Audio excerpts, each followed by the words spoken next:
Shalom,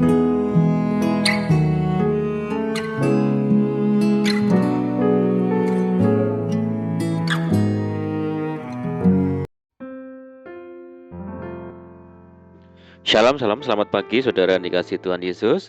Saya menyapa bagi saudara semua yang ada di Indonesia, dari Sabang sampai Merauke, baik yang di kota maupun yang di desa, dan saudara semua yang ada di Malaysia, di Sarawak, di Sabah, di Kuala Lumpur, di Singapura, di Kamboja, dan dimanapun saudara berada.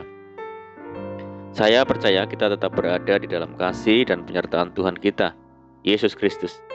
Selamat datang kembali di Pokok Anggur bersama saya Yosia Krispianto. Mari saudara, sebelum kita bersama-sama untuk merenungkan firman Tuhan, mari kita bersatu di dalam doa. Bapa di surga, Bapa di dalam nama Tuhan Yesus, terima kasih buat penyertaan dan perlindungan Tuhan sepanjang malam dalam istirahat kami. Dan pagi hari ini kami bangun dengan kekuatan yang baru, dengan kesehatan yang baru, dengan sukacita yang baru yang Tuhan sediakan bagi kami pada pagi hari ini. Tuhan, sebelum kami beraktivitas pada hari ini, kami rindu untuk merenungkan firman Tuhan.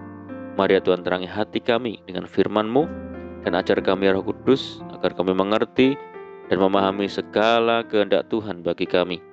Terima kasih ya Tuhan, ini doa kami, hanya di dalam nama Tuhan Yesus kami berdoa. Amin. Baik saudaraku, kita akan membaca bersama di dalam Ratapan 3 ayat yang ke-25. Tuhan adalah baik bagi orang yang berharap kepadanya, bagi jiwa yang mencari Dia. Puji Tuhan. Saudaraku, apabila kita bisa menjalani hari-hari hingga detik ini dan bisa menikmati berkat-berkat-Nya, itu semua adalah karena anugerah-Nya semata, saudara. Jikalau bukan karena tangan Tuhan yang menuntun dan menopang, kita pasti tidak memiliki kesanggupan untuk menjalani dan melewati hari-hari yang berat ini.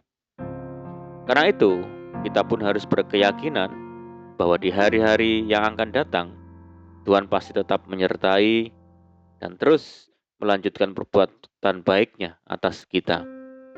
Paulus berkata, akan hal ini aku yakin sepenuhnya, yaitu Ia yang memulai pekerjaan yang baik di antara kamu akan meneruskannya sampai pada akhirnya pada hari Kristus Yesus.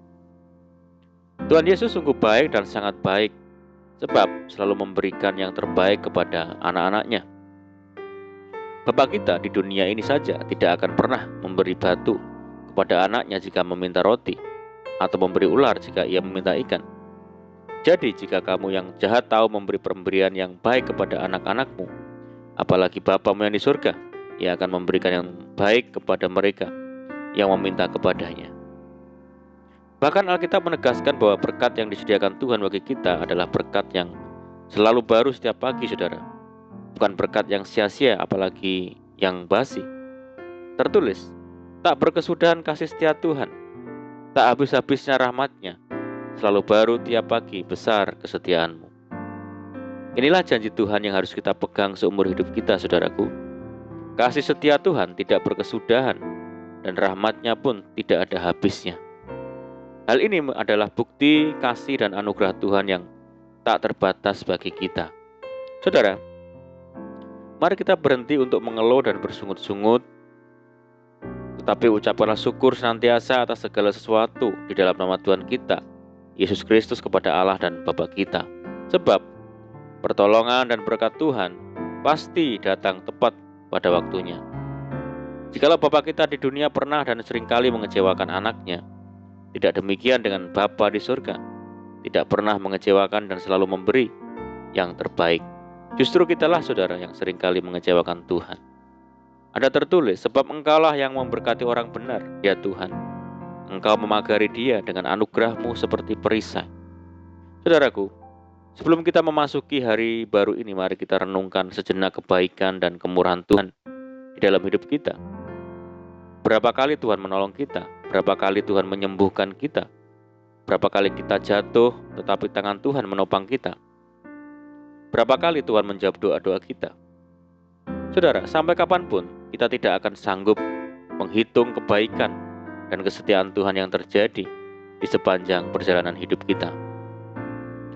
Setelah mengalami begitu banyak kebaikan dan kemurahan Tuhan, adakah dalam hati kita timbul pertanyaan, bagaimana akan kubalas kepada Tuhan segala kebajikannya kepadaku?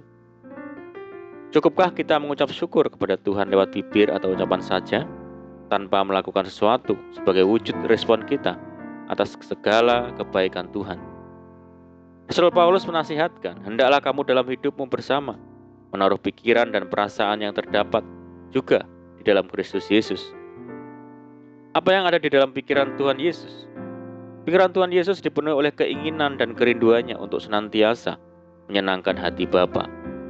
Tuhan Yesus menyenangkan hati Bapa melalui ketaatannya melakukan kehendak Bapa. Tuhan Yesus berkata, makananku ialah melakukan kehendak Dia yang mengutus aku dan menyelesaikan pekerjaannya. Karena itu, dalam keadaan sebagai manusia, Ia telah merendahkan dirinya dan taat sampai mati, bahkan sampai mati di kayu salib. Bukti nyata ketaatan Tuhan Yesus adalah Ia rela memberikan nyawanya menjadi tebusan bagi banyak orang melalui kematiannya di atas kayu salib. Saudara, hati Tuhan akan disenangkan apabila kita menaati firman-Nya dengan sepenuh hati. Ketika kita taat artinya kita mengasihi Tuhan. Firman Tuhan berkata, jikalau kamu mengasihi aku, kamu akan menuruti segala perintahku. Saudaraku, mari hari ini kita ambil komitmen untuk membalas kebaikan Tuhan lewat hidup kita yang mau menaati segala kehendak Tuhan. Sebab Tuhan yang sudah begitu baik bagi kita dan anugerahnya kekal bagi kita untuk selama-lamanya. Amin. Puji Tuhan, mari kita berdoa. Bapa di surga, Bapa di dalam nama Tuhan Yesus, terima kasih buat firman Tuhan saat ini. Terima kasih buat anugerah Tuhan yang besar dan tidak terhingga bagi kami. Sehingga kami ada hari ini semua karena anugerah dan kemurahan Tuhan. Ajar kami ya Tuhan untuk hidup menyenangkan hati Tuhan dengan hidup taat, melakukan segala kehendak Tuhan. Terima kasih ya Tuhan, saat ini kami menyerahkan hidup kami hari ini ke dalam tangan Tuhan. Berkati kami hari ini ya Tuhan. Berkati segala usaha dan pekerjaan yang kami lakukan lewat tangan-tangan kami. Dan jadikan kami hari ini berhasil dan beruntung. Sertai kami hari ini dengan penyertaan Tuhan yang sempurna. Dan mohon petunjuk-Mu sehingga kami hidup sejalan dan seturut dengan segala kehendak Tuhan. Limpahi kami dengan sukacita dan damai sejahtera hari ini ya Tuhan, dan jauhkan kami dari segala malapetaka. Berdoa bagi kesejahteraan kota kami, desa kami, daerah kami, dan bangsa kami yang saat ini menghadapi pandemi. Mari Tuhan berkati daerah kami, pulihkan negeri kami, belas kasihan Tuhan bagi negeri kami. Terima kasih ya Tuhan, ini doa kami ya Tuhan, kami percaya Tuhan mendengar seruan doa kami hanya di dalam nama Tuhan Yesus Kristus kami berdoa. Amin. Puji Tuhan saudaraku, kita sudah berdoa, kita percaya penyertaan Tuhan selalu ada bagi kita pagi hari ini. Mari kita tetap mengandalkan Tuhan dan tetap semangat dalam Tuhan. Saya ucapkan selamat pagi, selamat beraktivitas. Doa saya menyertai saudara semua. Tuhan Yesus memberkati. Haleluya.